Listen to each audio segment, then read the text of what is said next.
Bienvenidos a nuestro devocional diario, un espacio donde conoceremos más de Papá Dios. Acompáñanos y no te pierdas de esta gran bendición. Living Stones Church.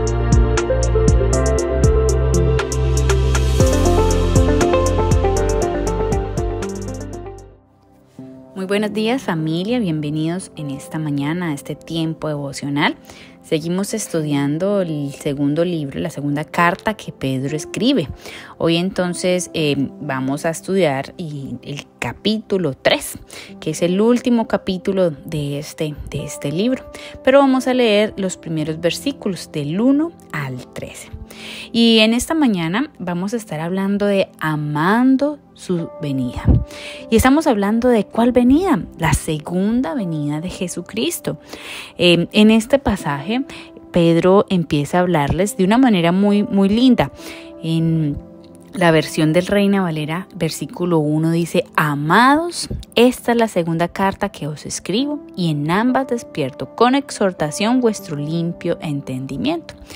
Lo encontramos en la traducción viviente, dice: queridos amigos, esta es la segunda carta que les escribo, y en ambas he tratado de refrescarles la memoria y estimularlos a que sigan pensando sanamente. Recordemos que Pedro era muy enfático y él entendía que había que estar recordando los conceptos, las cosas, las verdades del Señor.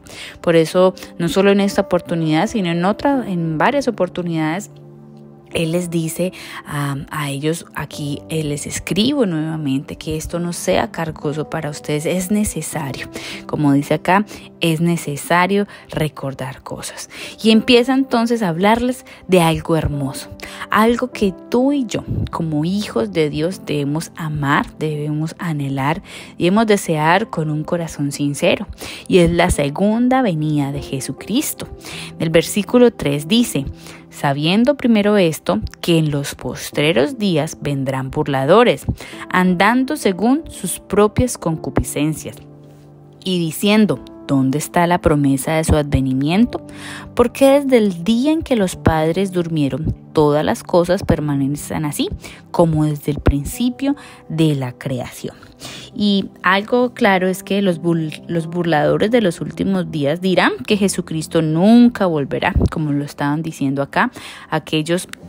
Y como hoy en día tú y yo también podemos encontrar.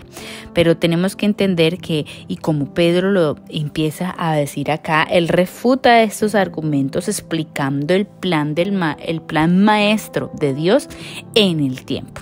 Y hablan aquí acerca de los postreros días. Y ¿qué son los postreros días? Para que entendamos de una manera clara. Es el tiempo intermedio entre la primera y la segunda venida de Jesucristo.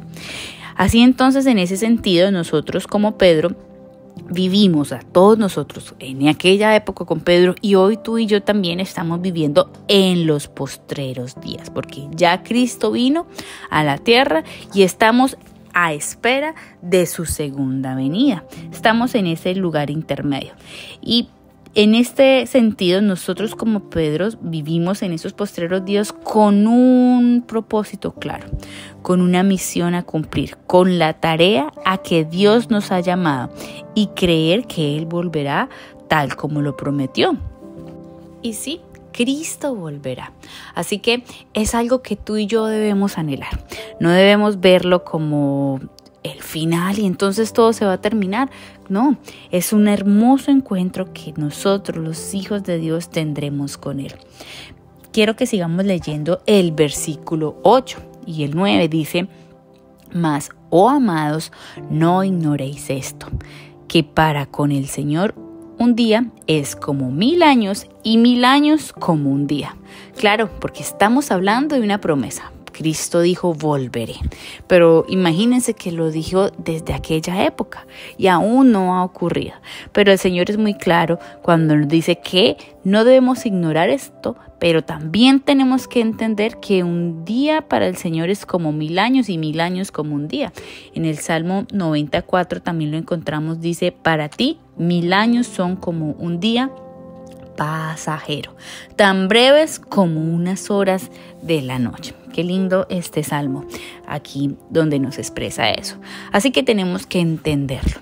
Y teniendo claro esto y comprendiendo que en este pasaje nos están hablando de la promesa de la segunda venida de Cristo, vamos a leer el versículo 9, que nos dice: el Señor no retarda su promesa, según algunos la tienen por tardanza, sino que es paciente para con nosotros, no queriendo que ninguno perezca, sino que todos procedan al arrepentimiento.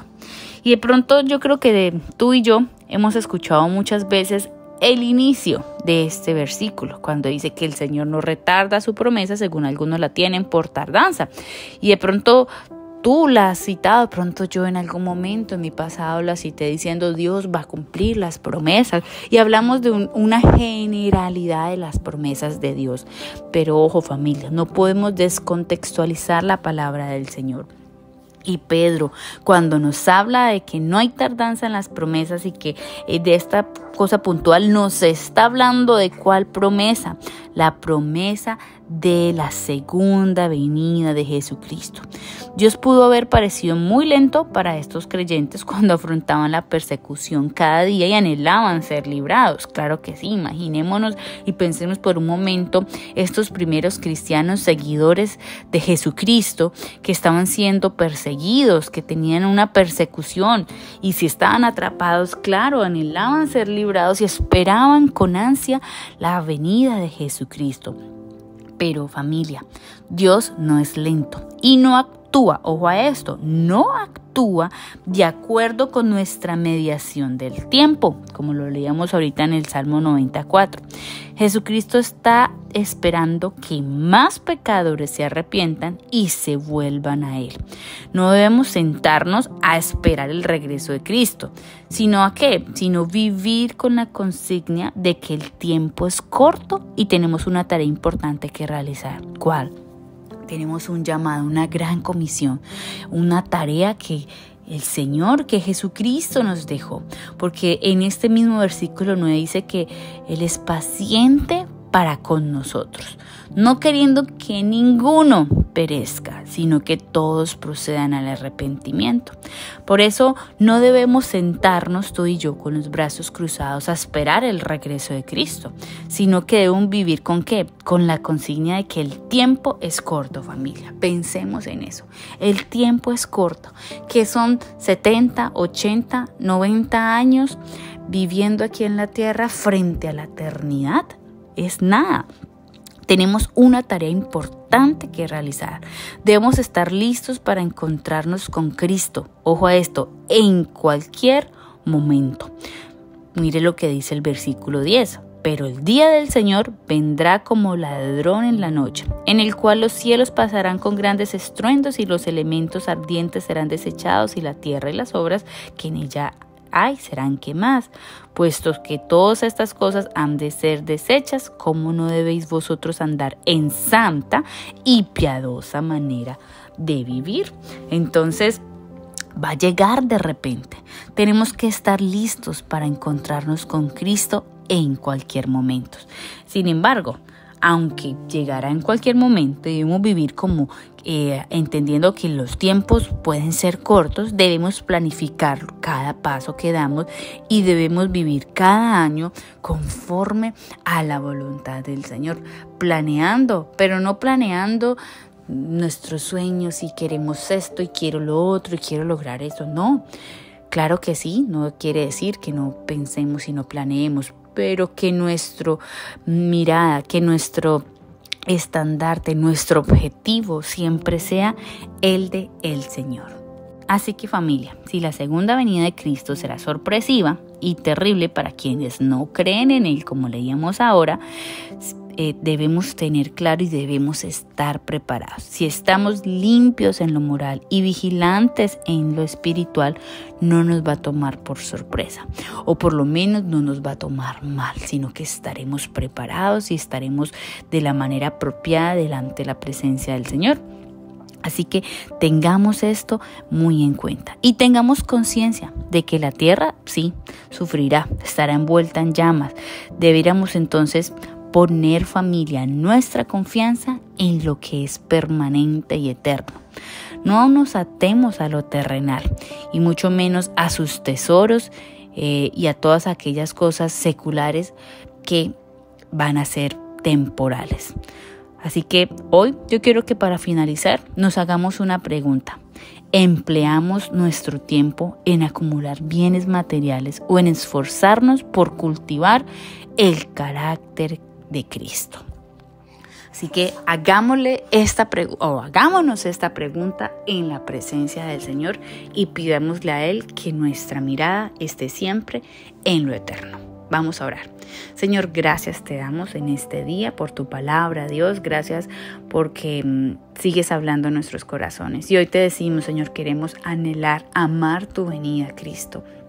No queremos estar, Señor, haciendo otras cosas y poniendo nuestros esfuerzos en lo terrenal, en lo que no es eterno. Llévanos, Señor, a poner mi mirada en ti, Señor, y hacer las cosas conforme a tu voluntad. Que mi vida, Señor, sea un instrumento tuyo para que tu gloria y para que tu nombre se siga extendiendo, Señor. Gracias te damos por este día. En tu nombre, Cristo Jesús, nos quedamos. Amén.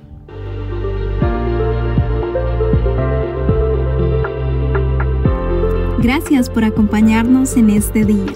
Te esperamos en nuestro próximo devocional. Dios te bendiga.